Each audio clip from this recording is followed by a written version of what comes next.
Quels sont les signes de Laylat al-Qadr? La nuit du destin est une nuit douce, elle n'est ni froide, ni chaude, c'est une nuit très réconfortante. Le soleil se lève ce jour-là très faiblement, cela veut dire qu'il n'a pas de rayons et il a un teint rougeâtre, enfin c'est une couleur rougeâtre. Vous verrez, chaque année pendant le Ramadan, des gens qui prennent des photos du soleil et qui les postent. Mais est-ce c'est un signe pour cette année en particulier? Al-Qadi Ayat dit qu'il y a deux possibilités. L'une d'entre elles est que ce signe distinctif a été donné par Allah pour Laylat al-Qadr. Et donc chaque année, vous regardez les photos du soleil et certaines ont l'air plus claires et vous ne voyez pas les rayons du soleil dessus. La deuxième possibilité est que le nombre d'anges qui descendent pendant la nuit du destin font fuir les rayons du soleil car leurs ailes et leur lumière atténuent la lumière du soleil. Allahu Alem, mais cela semble être un signe de la nuit du destin chaque année.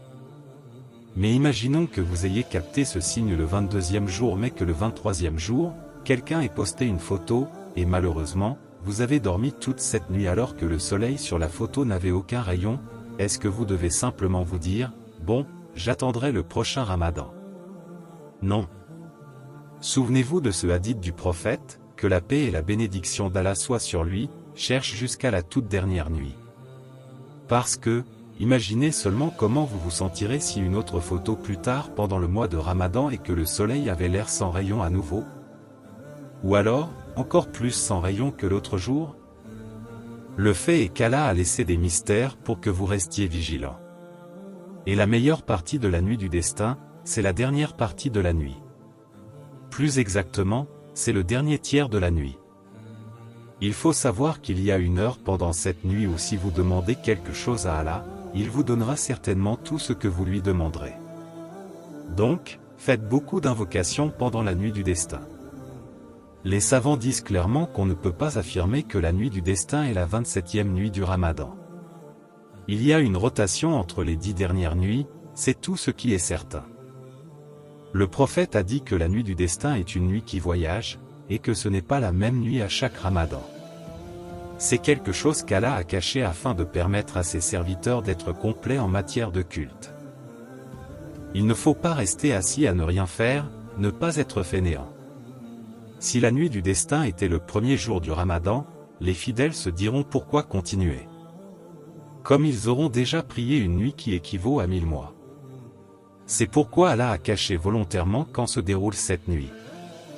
Le prophète a précisé qu'il s'agit d'une des 10 dernières nuits, elle débute au coucher du soleil et se termine à l'aube. Dans la sourate Al-Qadr, un verset dit « Elle est paix et salut jusqu'à l'apparition de l'aube » en parlant de la nuit du destin. Pendant cette nuit, Djibril et le reste des anges descendent sur notre terre, ils aiment entendre la récitation du Coran, ils nous rejoignent dans nos prières. Imaginez seulement un endroit rempli d'anges, imaginez seulement, cet endroit ne serait ni trop chaud ni trop froid. Il pourrait peut-être pleuvoir car la pluie est un signe de miséricorde. Et c'est pourquoi le prophète nous a demandé de faire des invocations pendant qu'il pleut, car c'est certainement le moment où votre invocation a le plus de chances d'être acceptée. Aïcha a rapporté que quand les 10 dernières nuits du Ramadan commencent, le prophète faisait les choses suivantes. Il serrait sa ceinture, cela veut dire qu'il allait travailler beaucoup plus, et qu'il réveillait sa famille pour prier.